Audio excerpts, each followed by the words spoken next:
Hi, everyone. My name is Greg Van der Gaast. I'm Chief Technologist for Security for CDW, and I'm here today in Cisco's Customer Experience Center. It is. With Mr. Martin Lee, who I'm going to allow to introduce himself. Okay, well, it's a pleasure to be here with you in sunny West London, just south of Heathrow.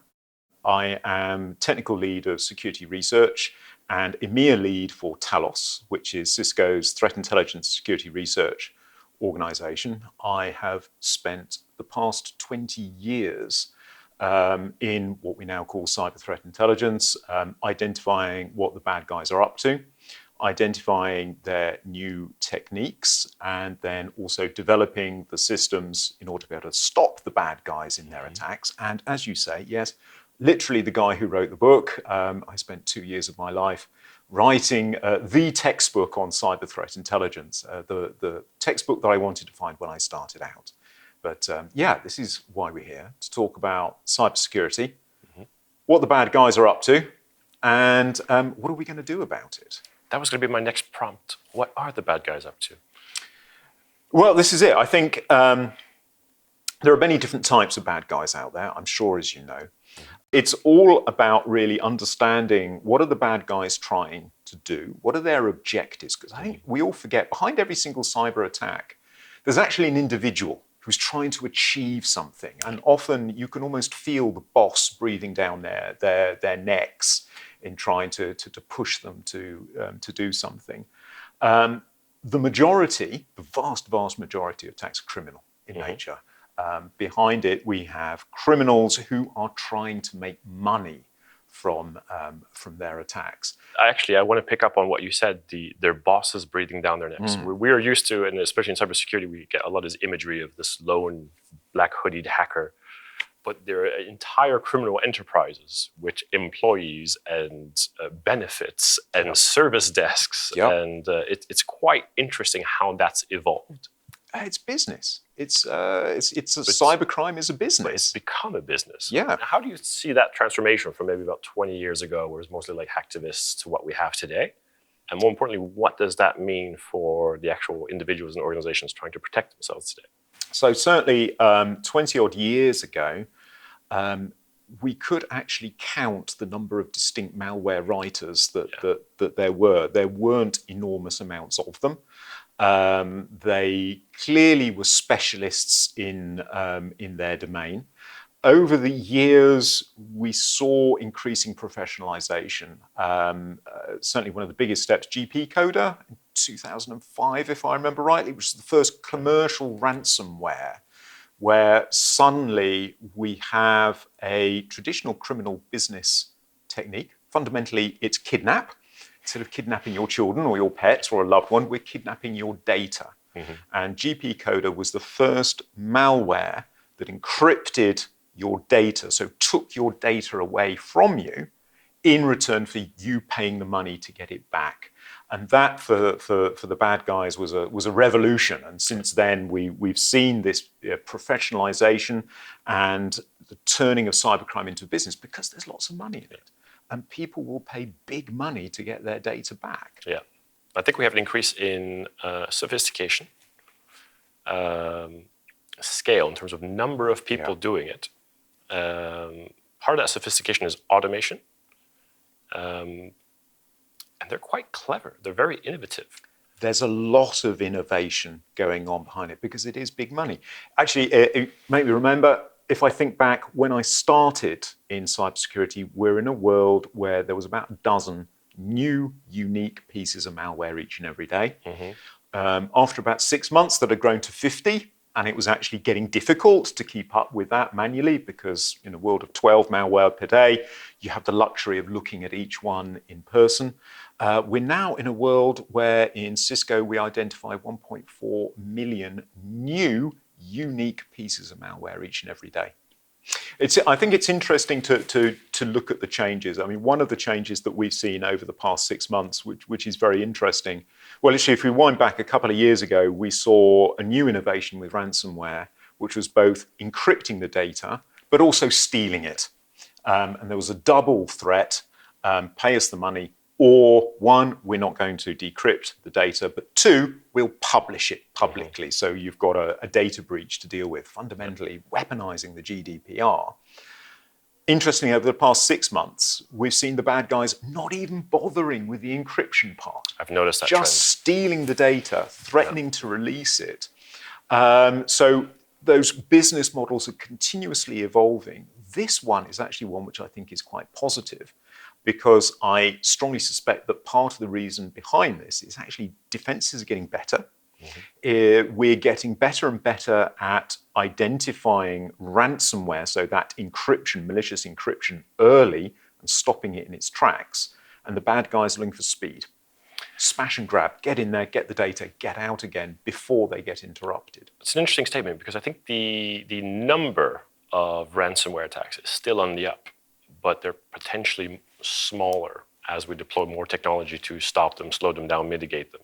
It's changing. It's constantly changing. If there's one thing which is constant in cybersecurity, it's the change. The bad guys are always looking for the easiest way in and the way that's going to give them the biggest bang for their money, for their effort that they're putting in. Is there an element to where, with XDR, for example, tools have an idea of what ransomware attack looks like? Okay, certain system calls, API calls, things are being encrypted, I can stop that right away. Whereas data exfiltration is much harder to discern from, that user is just downloading the data they need. Well, the way I always put it is, at the scene of every crime, there are big sticky fingerprints if you know where to look. Certainly with ransomware having been such an issue and such a problem over the years, we are now pretty good at detecting ransomware. We know what to look for. With everything else, the clues are on the network there somewhere. You can use the network as the sensor to identify malicious, or at the very least suspicious activity on your network. If someone is exfiltrating vast amounts of data from your IT infrastructure, this leaves traces on the network. You can see it. It's not so. A system in itself can't necessarily say, hey, this is really malicious, we need to stop that, in the same way if something is encrypting your hard disks. But it certainly would be able to flag that up. And then the issue is with your own security analysts, is this something that you're going to recognize, and is this something that you're going to be able to take action against quickly so that you can stop the breach before it happened? Or is this, are you not looking there, or do you not have the tools to see this? In which case, the first notification you'll get is the ransom note from the bad guys. And do you have enough people to go through all that data? And this is it, isn't it? If we, you think back sort of 15 years ago, I remember the first ISC squared view of the cybersecurity industry, and there's going to be X 100,000 posts for cybersecurity. We don't have enough people. We need to recruit. Now, I think the latest one I read, there's going to be so many millions unfulfilled posts. So globally 4 million, something like that. I think the point is we've never had enough people in cybersecurity. We are never going to have enough people. I think what we need to focus on really is making the best out of the people that we've got. The boring tasks that we don't really need people to do, we can automate. We can get that done by machines, and make it easy to present to our analysts what are the real problems that are happening now. What's the number one thing that you need to go and look at, and then make it easy to respond and actually move your security posture forwards. Fix a problem rather than just running around fighting fires. I agree with that. I think it's not just that we're never going to have enough people. It's certainly the way that we're approaching now, where we're never going to have enough people to process all these incidents. We have to free people up to do things that are more strategic.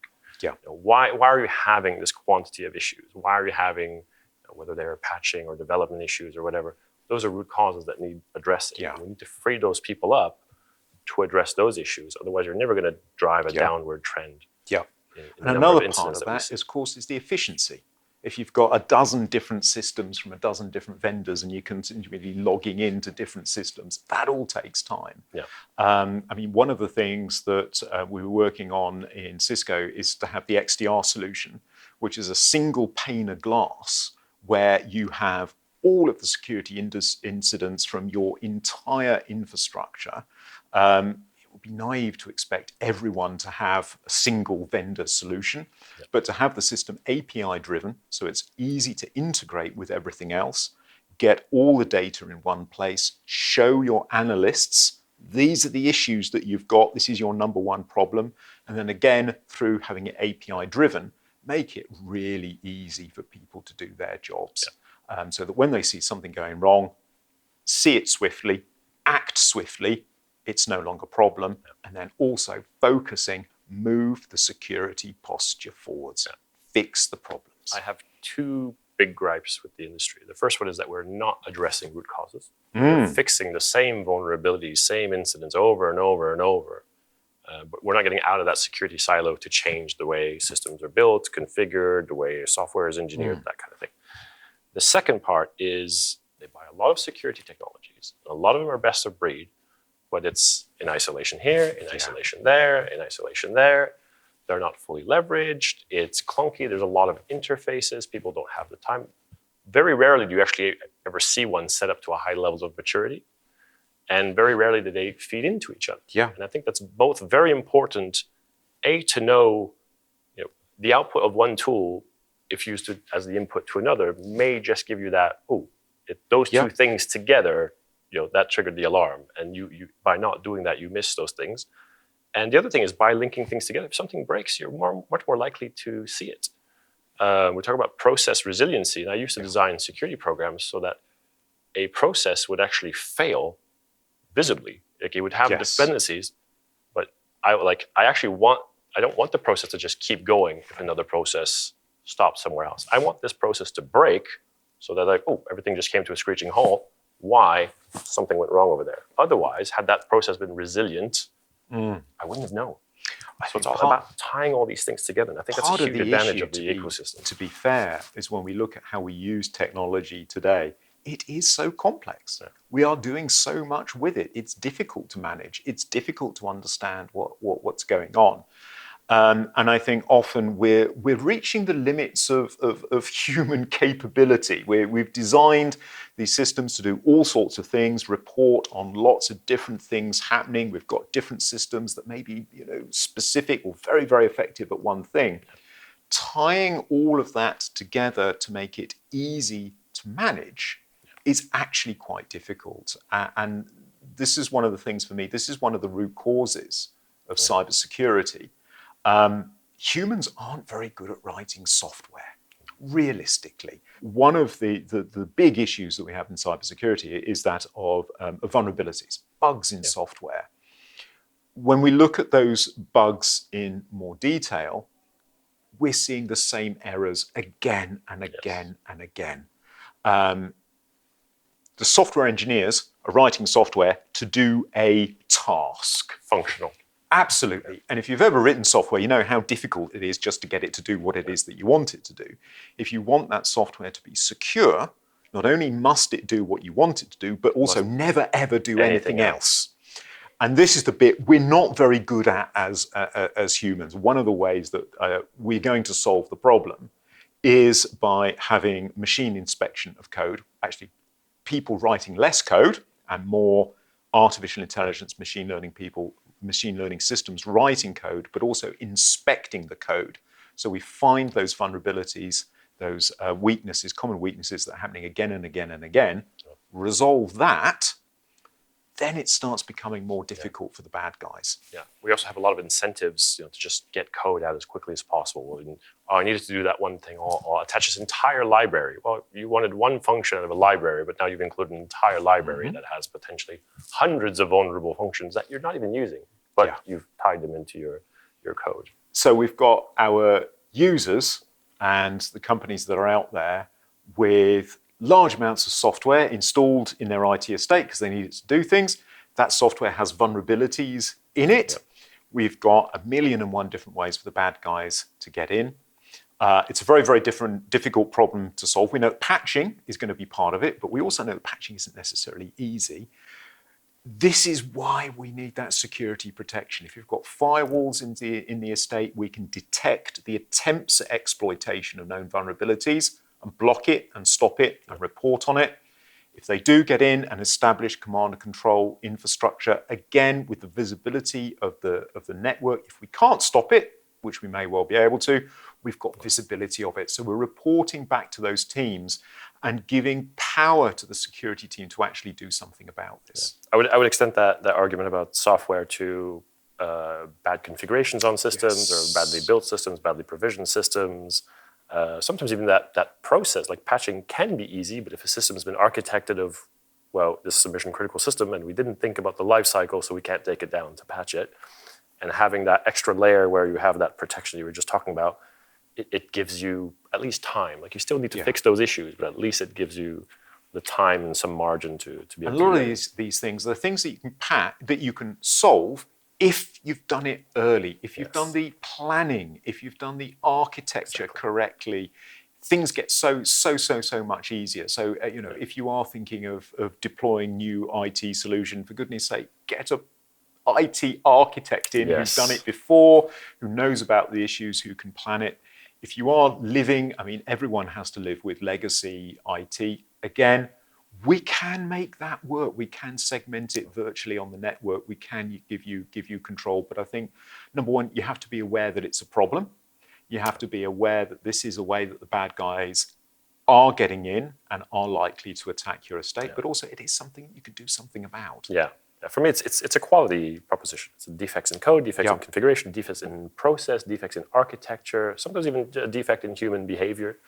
We're not going to be able to fix stupid. There's a very interesting field of human factors that's working on, like, making processes less likely to be misinterpreted, that kind of stuff. But obviously, one thing that grinds my gears is when the company had massive breach because the intern clicked on a phishing email. It's like, the intern shouldn't have had the access required to take down your entire production environment in a financial institution.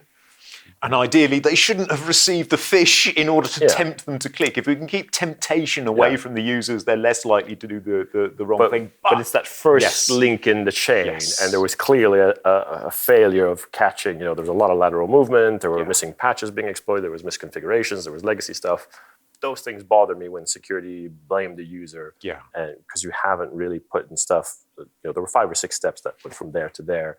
It's that Swiss cheese model, isn't it? Yeah, and identity is so important when it comes to accessing systems. Thank goodness we now live in a world mostly of single sign-on, so that we don't have users who are trying to remember a dozen different passwords. And of course, they're going to forget, or they're going to reuse, or one system's going to have the password from 3 years ago, which got breached.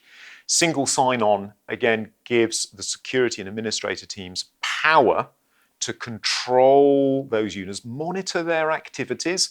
If everyone's logging in from home, that's great, and then someone logs in from the Caribbean, maybe you want to investigate that. Firstly, you need to have the visibility to be able to see that. Yeah. Secondly, if this is a user that's got compromised, it happens. In a single sign-on system, we can just quarantine them, kick them off. Tell the user, no, you've got to go through these steps to re-enable your account, but then that compromised account can't be used by the bad guys. I like the fact that you said mostly, because quite often you have an entire infrastructure of single sign-on, but then there'll be that one external service where they use the same password on. Yeah. And vice versa. And I think that's why that just highlights the importance of the integration we were talking before. And I think that's where a lot of security teams lose their efficiency, because the stuff is just not integrated. Yeah. We can make it as easy as we can. It's never going to be perfect. We have to live in the real world. But we can give more power to the administrators so that they can act swiftly. We can give more power to the security analysts so they have better visibility, so that we can spot issues early and resolve it. Yeah. But of course, one of the issues is, what are you going to do?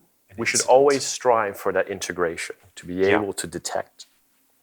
But once you do detect something, right on cue. That's not the time where you think, what am I going to do? Yeah. It's like Let's have a planning session. yeah, It's a bit late. It's like finding flames in the corner of the room. Yeah. It's not there. You're going to think, Fire there's plan. a fire. What was it? What What do I do here? What do I Yeah. call? No, you need to know exactly in advance when you spot that you've got an incident. Know what it is that you're going to do immediately. Mm-hmm. Also, identify and remember you're probably going to need external help. So have that help on call, know what number to phone, rehearse and practice. If we use the analogy of fire, we all have fire drills and we test the alarms and we make sure that everyone can hear the alarm and everyone knows what to do. We know what external help is going to come. Same thing with IT incidents, rehearse, practice what an incident looks like so that when it happens, you can respond quickly and effectively and get the right help there. You've been in the threat space for a long time. You've seen a lot of incidents and breaches, I take it. What are people not doing? What they're not doing is planning for it. Okay. The whole general planning piece. Realistically, when it comes to security, we're pretty good at detecting threats. We can reduce that, way down. It is never going to be zero. Yeah. We have to plan for the bad day when it happens. And that takes a bit of maturity and accepting, this may well go horribly wrong, but if it does go horribly wrong, we're going to save the day. Yeah. We're going to be able to keep the organization going. We're going to be able to respond in some way. But again, that takes planning. It takes practice. It takes making sure you've got the right resources there on tap and rehearse it. Mm-hmm. We get called in fairly frequently after a customer or a potential prospective customer gets breached. But it's typically about 3 or 4 months after the breach. We finished containing now, we're at the tail end, we think we've gotten them out, we're still recovering a little bit. Now we want to move forward. And we have these discussions like, well, had you called us at the start, like the 4 months it took you, 90% of that we could have done in 2 weeks. And the excess would have been substantially less than you've paid now. It's a specialist function. It's not something by definition, unless you're doing things horribly wrong, it's not something you're doing every day. But it just shows to me how down a rabbit, how, I guess myopic may be a harsh word for it. Once organizations get breached, they lose sight of the bigger picture sometimes. And they just kind of go in panic mode and churn. And you need that outside assistance. Yeah. Get someone who's done it before to come in. They know exactly what to do. They know exactly the techniques that the bad guys are going to do. They know almost certainly where it is they're going to be hiding. Roll out what it is that they do. You can save the day. But you've got to plan for that. Yeah. You've got to have those people expecting your call. Best of all, rehearse with them. I mean, one of the services that we offer is tabletop exercises. We can actually walk through, playing cards almost of what an attack happens. Actually, talking to one of our analysts, one of the things they use in the planning is if your organization uses email, what happens if the bad guy takes down the email server? Are you prepared for that? Yeah. But those are the little tips and tricks that really only come with experience, and most security teams aren't going to have that experience. So partner with someone that knows what I find sometimes even post-breach, they're not prepared. But the breach happened for a reason. There were gaps, there were issues in their IT process and stuff. But they will then try to use those same less than effective IT processes to do the recovery. Where if you were strategic, you were like, okay, you've been hit hard. Take 1 week to implement a couple of solutions that will help your recovery, cut the time down to half or a quarter of what it could be otherwise. But people just get into this frenzy. Yeah. And it actually costs them a lot more in the downtime. Yeah. And the other bit, of course, is resolving the vulnerability that the bad guy got in to begin with. Yeah.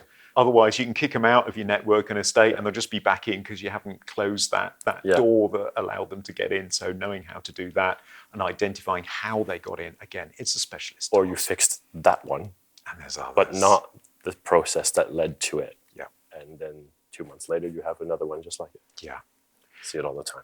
So how do you think we are going to resolve its cyber insecurity and actually fix the problem?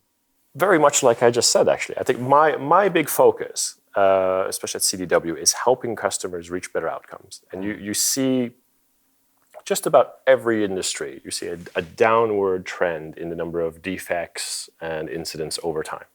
Security is the only one I can think of where things just get worse and worse and worse all the time, despite heavy investment. And I think it's because we are just a symptom management, to quote a CISO I know, symptom management function, where we have a lot of vulnerabilities.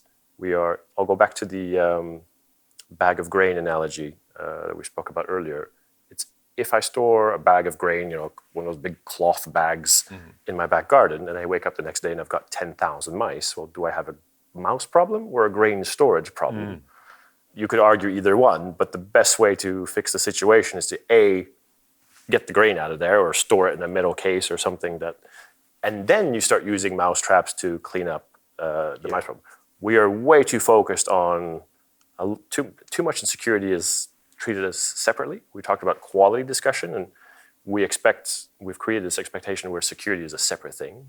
Engineering is not responsible for security. Security is. But if you say, well, change security for quality, then a department is not responsible for the quality of their own output. It's a different conversation.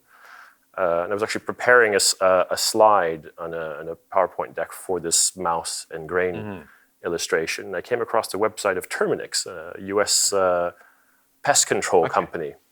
And their step-by-step guide was a better cybersecurity strategy of how to get rid of, remove what's attracting them, contain it better, then go into mitigation and clean up what's left, as opposed to the constant firefighting. I firmly believe the security function should be helping other departments be secure. It should be an assisting and a helping function, rather than a unit where you dump all the cybersecurity risk.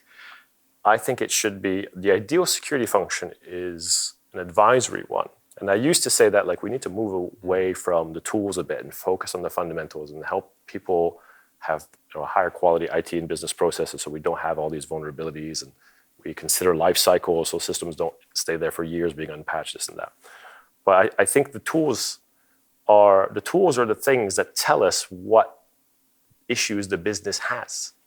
If I have if I pick up, we're constantly getting these incidents because of missing patches or because of our internal applications having vulnerabilities, that tells me I need to go talk to the patching team because something's not right with the platform or process. I need to talk to our engineering team because, guys, it's costing us a lot of money and potentially a lot of risk, managing the fallout from these defects.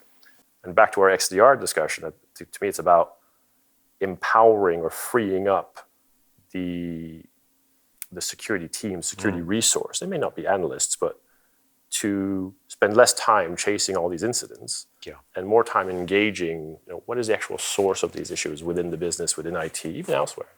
Moving that security posture forwards. Yeah. Well, for me, the definition of threat intelligence is actually information to help decision makers make better decisions. And this is something I'm very passionate about. We use our research into the threat landscape to develop threat intelligence, to talk about what the bad guys are doing, how they're doing it, to enable people, decision makers, to make good decisions about how they're going to better invest in their systems, invest in their processes, in their policies, so that their systems are secure. Ultimately, we're going to win by making life difficult for the bad guys. Yes. If it's too difficult for them, if it's too costly, too much in the way of resources, they're going to not make enough money and they're going to go away and do something else. We're never going to fix stupid.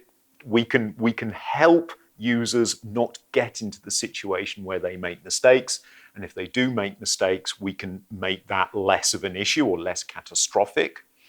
We're never going to solve the nation state issue. States have always spied. They've always conducted geopolitical campaigns. We're never going to make that go away. We can make it more difficult. We can make it more expensive. We can certainly make life very, very difficult and unprofitable for the bad guys. Yeah. For me, this is how we're going to solve this. It's the bag of grain analogy. If you take away the bag of grain, I'm not feeding them. I think that's the main reason why we have this growth in threat actors, because we've somehow gotten where security is just firefighting all the time. We're not actually influencing the change where our organizations are producing less mouse food, fewer vulnerabilities. And we're going to solve this planning, architecture, making it easy for the good guys to do their jobs, making it difficult for the bad guys, enabling security teams to respond quickly, and then moving the security posture forwards to make it less of an issue. Yes. Well, that's our time for today. I hope you enjoyed that, found it informative. We really enjoyed the discussion, and hopefully see you next time.